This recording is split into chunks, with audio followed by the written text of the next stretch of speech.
Hey, it's Kyle, and today let's talk Will a negative income tax work? Well, it's only 5 minutes, so let's see if a negative income tax will work. Hey. about an economy with a negative Yeah. income So a negative income tax is basically the government gives you money back instead of you paying the government money if you make under a certain amount, right? So right now, here's an example of our current tax bracket very quickly. If you make I think if you make under 10,000, I gotta zoom in, like 10K. Let's say you make under 10K a year, you don't have any taxes. You have like a 0% rate, right? But then once you make 20K, everything after that 10K gets taxed by like 10%, right? And then once making you 30K, and this isn't exact at all how our brackets work out, but hey, thanks so much for the bits, Mick the Rude. Now you pay 20% of everything from 20K to 30K. This is a marginal tax rate. This is how it works. In a negative income tax, basically the way it would work is like if you made 10,000, instead of paying 0%, you wouldn't pay anything. You would get let's say you'd get 10K from the government.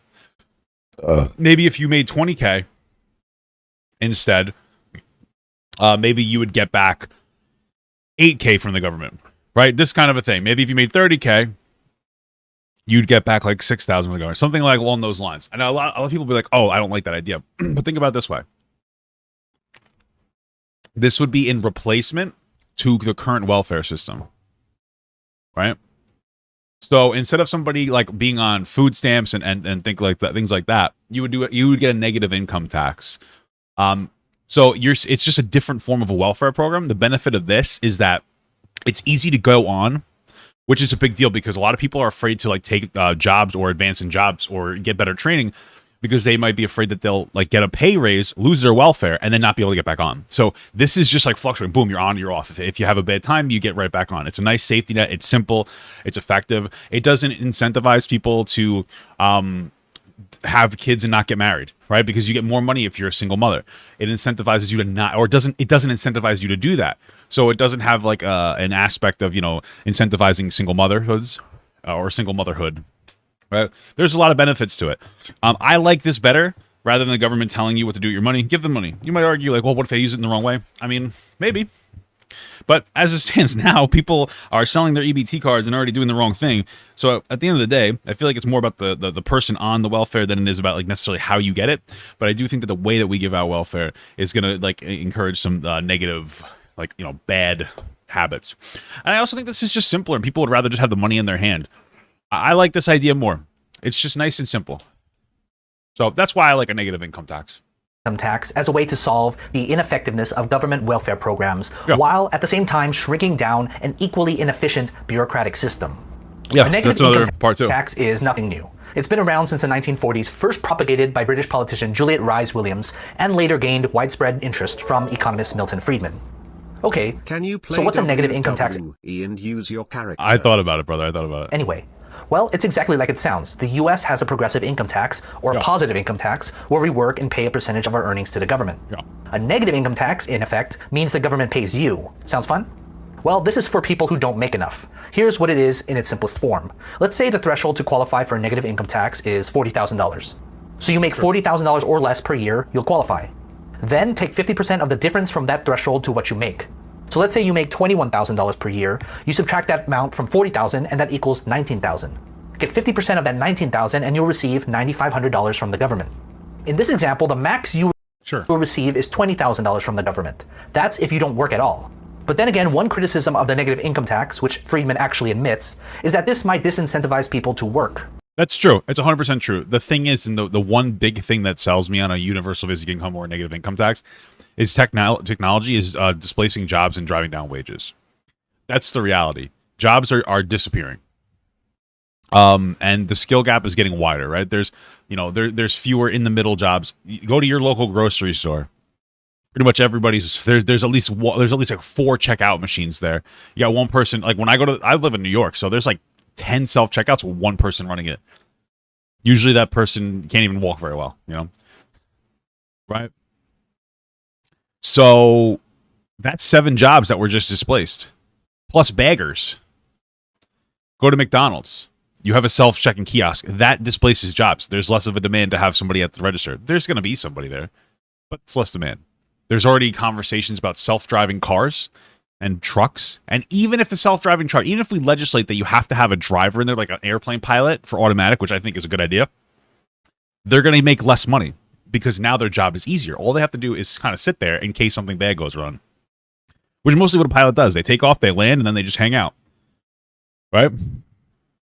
And you're going to see these technologies like GPS. You don't even realize GPS has lowered like the wages of like now truck driving is a little bit more accessible to people. Driving for work is a little more accessible because you don't have to necessarily they'll usually make you take a road map test, but you don't really need to memorize it enough to actually use it necessarily. You have a GPS now. So that's the thing. Is people are already not working and more people are going onto the welfare system. So at the very least, we should create something else. Now, I don't know if I would do it this way. I don't know if I would do it like the way that they're doing it exactly, but Imagine bumming around all day and receiving $20,000 per year. I wouldn't work either. Yeah, it might be a little excessive to give somebody. Maybe not so much for somebody who doesn't work. You know what I mean? Maybe like something like $10,000 a year or $12,000 a year for somebody who doesn't work at all, and then move up from there.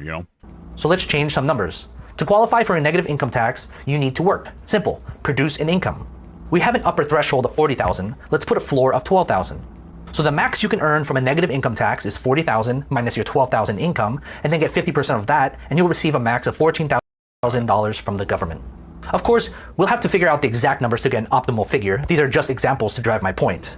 If a negative income tax is implemented, we need an automation tax to fund a UBI. Absolutely, I agree. 100% agree. I 100% agree. Have to replace our current welfare system. This isn't an expansion of government. This is a market replacement for government. Yeah, true. Which will save a lot of money and reduce the bureaucratic nightmare. Yeah. We replace dollar for dollar the cost of maintaining our welfare programs to pay for this negative income tax. No new costs or raising taxes. I don't.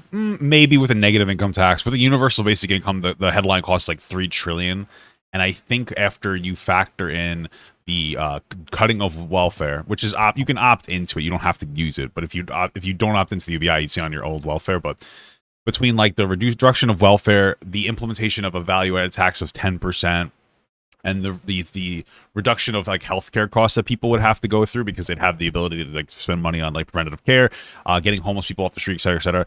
I think that there's like $800,000 left a year that we'd have to pay for, which is still not that bad considering we have like 800 billion. I think we just. Oh no, sorry, I said $800,000. That's not what I meant. I meant $800 billion. Is it? Wait, yeah.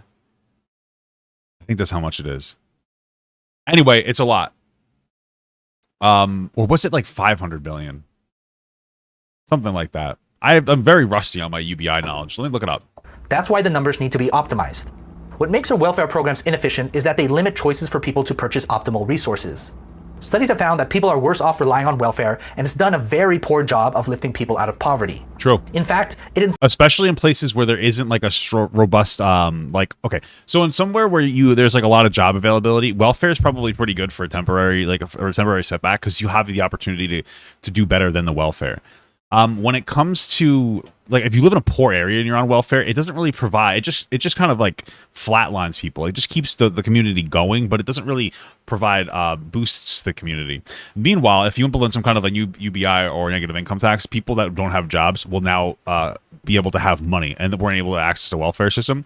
And now they'll have more money to spend, which is going to create more jobs. It's going to incentivize other like places to gravitate there. Like you'll see more Walmarts, for instance. Gravitate there. Incentivizes people to stay on poverty. If people try to get a job, which makes them more independent, if they pass a certain threshold, they lose those welfare benefits.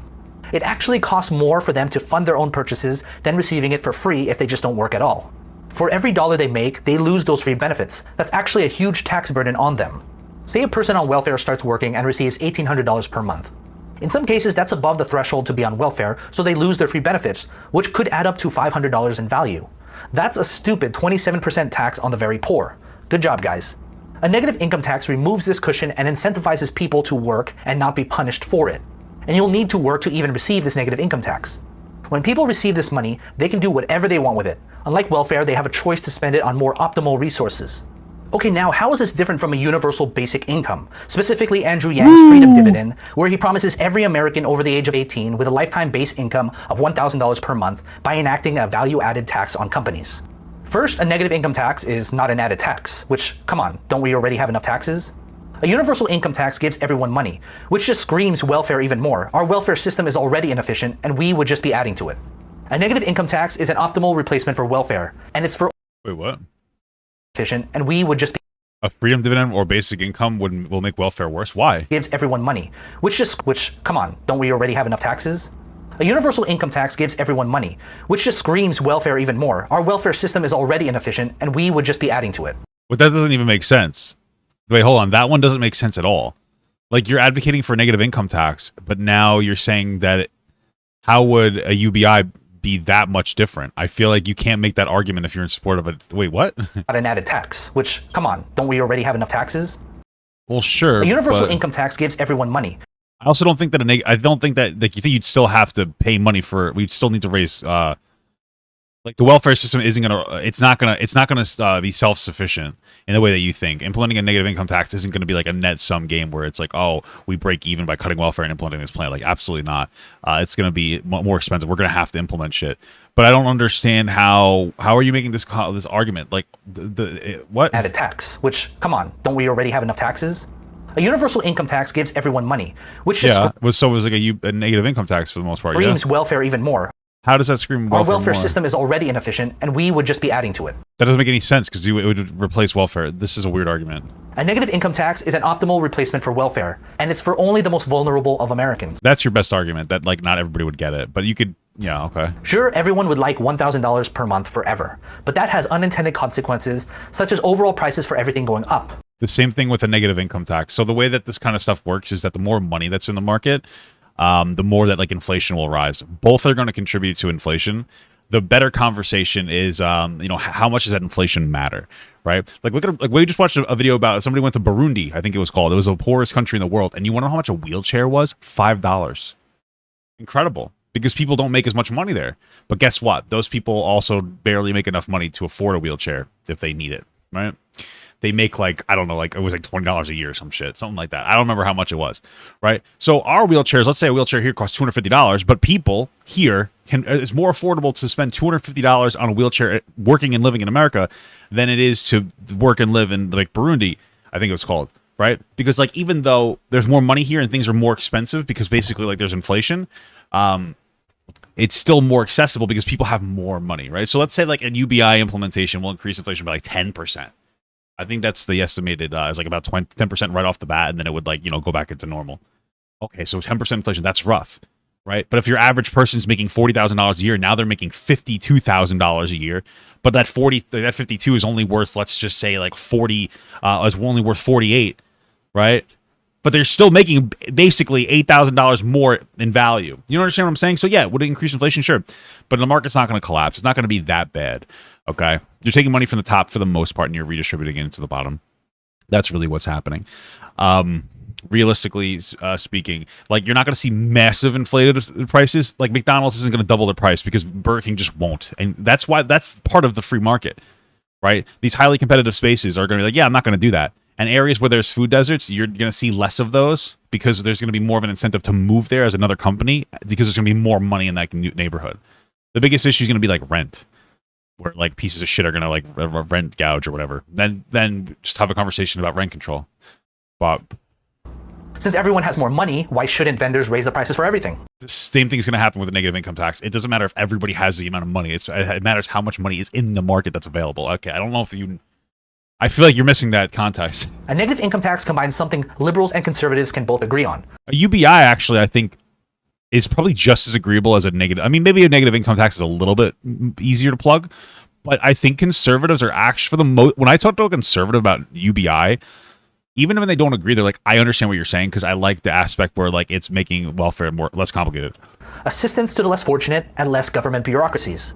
The closest thing we have to a negative income tax in the US is the Earned Income Tax Credit, or EITC. It's based on various factors such as the requirement that someone is working, the amount they make, and number of children in the household. It's even proven to lift people out of poverty more so than other welfare programs. A negative income tax is simply an expansion with replacement components of the inefficiencies of our welfare programs. As always, this needs to be analyzed by our policy wonks and figure out an optimal number where this can really work. I'd love to hear what you guys have to say, so leave a comment down below. Would you want to see a negative income tax? Don't forget to like and share this video. Remember to subscribe and turn on the notification bell so you stay up to date when new videos come out. And lastly, if you want to learn about how our economic system works and how you can optimize it for yourself, read Economics in One Lesson by Henry Hazlitt. I would definitely take a negative income tax over our current system, not the way that they proposed it. I don't think 40,000 should be the cutoff. I think that we need that. I think that like we probably should change that number, probably raise it at this point. I think that the 40,000 is a little outdated, but overall, I would take that over not what we have now. But I think I'm still leaning towards a UBI. I don't know. I think maybe a negative income tax, just like a little more drastic. I think people up to, I want to say at least $60,000 a year should be access, like you should be able to access a negative income tax, you know, but or at the very least like lower tax bracket. You know, you don't like it because you hate poor people. That's actually very fair. Thank you so much for watching, guys. And another special shout out to all my Patreon and Twitch subs. If you'd like to support this channel further than you already have by just watching the video alone, go down to the links below where you can sub on my Patreon, which will allow you to get your name on this beautiful black wall. Or you can go to the Twitch page and you can actually use a free Amazon Prime sub, if you have Amazon Prime, to subscribe. Thank you very much, guys. Take care.